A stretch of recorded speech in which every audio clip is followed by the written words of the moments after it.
بانگەواز بۆ شوان 175 لە کۆڕەکەوە ئەو ئامانەتیەی کەلاتانە بۆمانی ڕەوانە بکەن. بانگەواز بۆ خزمان لە جەمال عاربەتیەوە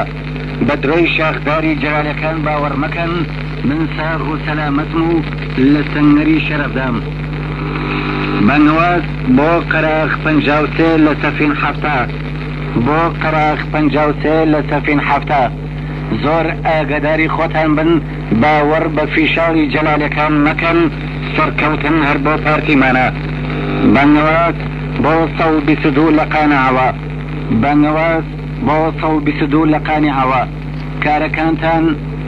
کارەکانتان بەردەوام بن، بە درۆی جەلالەکان باوەڕ مەکەن. ئێرە دەنگی کوردستانی عێراقە.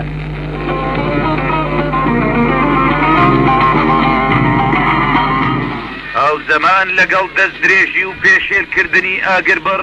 لە سەعات 2:30 شەوی 20 لەسەر 21 دەینەوە و حەوت لە قۆڵی شەقڵاوە و شەڕفرۆشتن بەهێزی پێشمەرگەی کوردستان، سەعات 9 شەوی 21 لەسەر 22 دەینەوە و حەوت گەلە جاشێکی بێعار و ڕستکراوی بنەماڵی خیانەت تەفرەیان خوارد و وەک گاگەل ملیان ناو لوتیان ژەنیە سەنگەری پۆڵاین و قایمی هێزی پێشمەرگەی کوردستان لە بناری سەفین لە پشتی تنێران و سەرجادەی تنێران لە میحوەری هیران. کارەمانەکانی فەرماندەیی تایبەت پێشبڕجێتان لەگەڵ مەرگدا داستانەکانی پاکردنەوەی هەولێر و تێکشکاندنی هێرشە نەزۆکە تەنسیق کراوەکانی مانگی 3 و 1970 ساڵی 95 جاشەکانی مەسعود و دەیان قارەمانێتی دیکەتان وە بیرهێنایەوە. لوولەی تفەنگی سەرکەشتان هەر ڕووی لە دوژمن و خائینان بێ و دەرگی جاشەکان کونکە ڕۆڵە بەدەست و بردەکانی سکرتاریەت.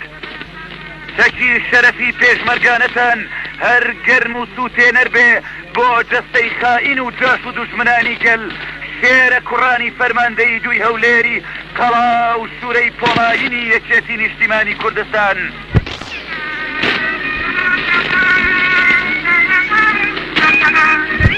تاکەی بەرامبەر مشتێ پارەی حرام و دەزراوی برایم خەلیل خۆتانەکەنە سوتەمەنی توونی مەرگ و خیانەت و تێچوون.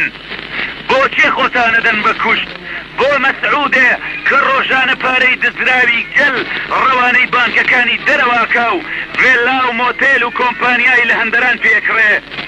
بۆ نەتیرێکی کاڵفامی مەغرور کە خوێنتان بە قەترێک ئاوی مەعدەنی سەر مێزەکەی ناکڕێ. بۆچێ خۆتانەدەن بە کوشت و لە پێناوی چیدا هەر ڕۆژە خۆتانەکەنە دەلیلی زەلیل و کەوا زەردی بەر لە شیریدا گەر بکوژرێن چی لە دوای خۆتان پێدێڵن غەیری ڕسوایی بەردەم گەل و ڕووڕەشی بەرقاپی قیامەت. تاکەی نایەنەوە هۆش و تاکەی کەللەتانەدەن بەگا بەرد و تاوێری بنارچیاکان.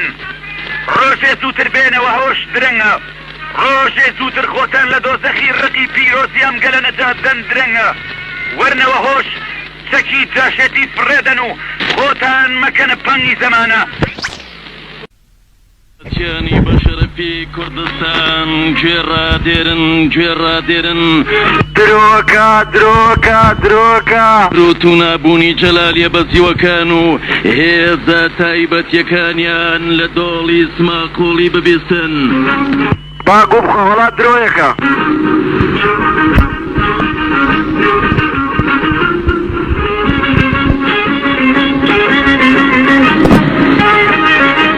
جەماوەری بەشەرەفی کوردستان چەند ڕۆژێک بوو جەلالیە شەڕخواز و پەلاماردەرەکان لە دۆڵی سماقۆڵی خەریکی کۆکردنەوەی هێزەکانی لێوە تایبەتیەکانیان بوون کە بە حیسابی خۆیان مدەڕەب و کارامە و لێهاتوون بەنیازی هێرش و پەلامار بۆ سەرسنگەرەکانی پێشمەرگەی کوردستان و لە داڕشتنی پیلاندا بوون بۆ ئەوەی پەلامارێک بدەن تا ئابڕووی شکستەکانیان لە محوەرەکانی تر پێ بکردنەوە. بەڵام بەڵام ئەم شەو شێرانی پارتی و بارزانی پێشمەرگە قارەمان و گیان لەسەر دەستەکانی کوردستان بە پێی نەخشەیەکی سەربازیانەی تۆکمە و سەرکەوت و بەرەخاسە هەڵیان کوتایە سەرسەریان و هیچ ماوەیان نەدان جەلالیە ترسنۆک و بەزیوەکان چاو بکەنەوە لە ئان و ساتێکی زۆر کەمدا لە بەردەماڵۆ چنگ بە گڕەکانی پارتی و بارزانیدا بوونە پۆڕی خورا و دۆڵی سماقۆڵیان لێکرایە جەهەنەم و گورزێکی هێندە بە زەبریان لێوەشێنرا سەرجەم پیلان و نەخشەی خواسە گڵاوەکانیان پوچەڵکرایەوە و هێزەکەیان پەرتەوازەکرا و دۆڵەکەیان بۆ کرایە گۆڕستان و هەڵبژاردەترین هێزەکانی جەلالی ڕووڕەش کە پشتیان پێیان بەستە بوو حەیای پارتاڵیان بۆ بکڕێتەوە کەوتنە بەرزەبری کەمەرچێن و ئاگربارانی ڕق و غەزەبی پێشمەرگە زەبری پێشمەرگە زەبری پێشمەرگە زەبری پێشمەرگە جێی گوبخۆ دراکەی گوبخۆ خۆڕێ یەکانی سمی بە پێی هەواڵە سەرەتاییەکان زەبری دۆڵی سماقوڵی دەیان و دەیان جەلالی بە دۆزەخ گەیاند و ئێستا دۆڵی سماقوڵی گۆڕستانی پەلاماردەرانە بەدەیان کەلەشی جەلالی لەوێ کەوتووە و لیوە تایبەتەکانی جەلال لە هێزە شەپڕێوەکانی دیکەیان گەلێ بوودەڵە و ترسنۆک و چروکتر دەرچوون پیرۆزی شان و شەوکەتتان بێت پیرۆزی شان و شەوکەتتان بێت جەلالی هەمیشە دۆڕا و ڕوڕەشەکان لێتان دەوەشێتەوە بەڕاستی شکست و حەیاشون هەر لە خۆتان دێت هەڵی تەکێنن بارتان سنگینە هەر ئەوە بەشتان بێت و لەوە خراپتری شاوەڕێتانە دەئێوەش ئەی پێشمەرگە قارەمانەکانی کوردستان دەستان خۆش و چەکتان پڕخرۆش دەستان خۆش ئەی پێشمەرگە قارەمانەکانی ماشەڵڵا زۆر قارەمانن دایکت دەیژێم چەکتان پڕخرۆش دەستان خۆش ئەی جاش و دەستان خۆش و لە سەرکەوتنێکەوە بۆ سەرکەوتنێکی تر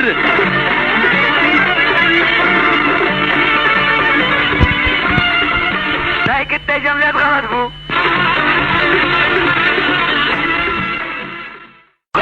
هێزی پێشمەرگەی کوردستان لە دوای زنجیرە سەرکەوتنە پڕشکۆکانی هێزی پێشمەرگەی کوردستان و دارومارکردنی گەلە جاشەکانی حزبی بنەماوە سەرکردایەتی مەسعود سنگ دەرپەڕاندن و خۆجیبکردنەوە شکست خواردوەکانی ساڵانی پێشووی دووبارە کردەوە وەک چۆن هەمیشە وا ئەزانێ لە هەموو هەورێ بارانە ئەم جارش چەکدارە ئیسراحەت و تاقمە پۆشتە و پەرداخەکانی خۆی بەردایەوە گیانی شاخە سەرکەشەکانی کوردستان و وەرەی پۆڵاینی هێزی پێشمەرگەی کوردستان ئەوکانتان ماجەکەین پێشمەرگە ڕۆح لەسەر دەستەکانی سکرتاریەت و تۆپخانەی فەرماندەی پێنجی دوکان ئەم چاوشکاندن و چاوتەسانی دوژمنان و خاینانی مێژوو دەرسێکی وای سەرانی بنەماڵی دادا گەر یەک تۆسقاڵ شەرمیان هەبێ و حەیا و ئابڕویان مابێ جارێکی کە چەکدارا و خەڵەتاوەکانیان ناکەن بە گشت پێشمەرگە و شاخە سەرکەشەکانی کوردستان خستنەوەی دەستگای ڕاگەیاندنی درۆزن و پڕهاش و هۆشی پارتی و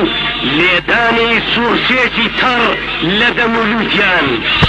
هێرشێکی دیکەی جاشە ڕووزەردەکانی پارتی و سەرکەوتنێکی مەزنی هێزی پێشمەرگەی کوردستان جاشە ڕووزەردەکانی بنەماڵەی بارزانی ئەو جاشانەی فریوی هاشەهاشی چاوەشەکانی بنەماڵەیان خواردووە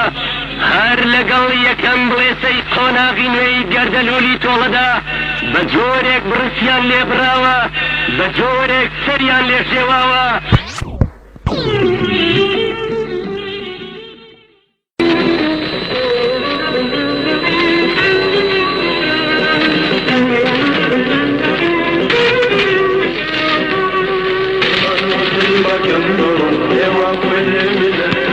Evan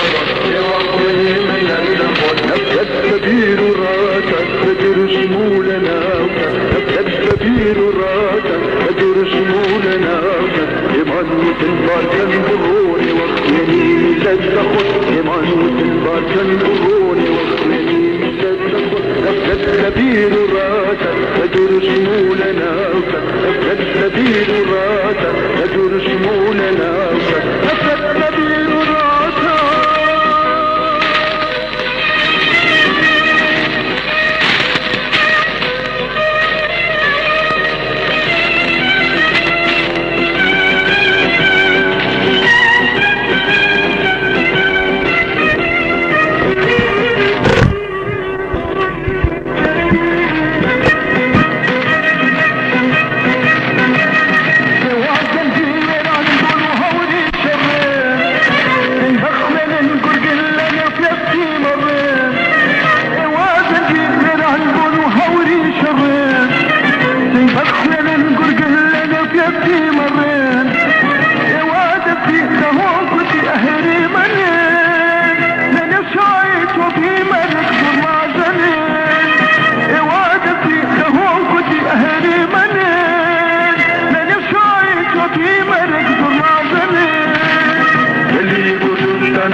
بره دنگی کردستان آراقی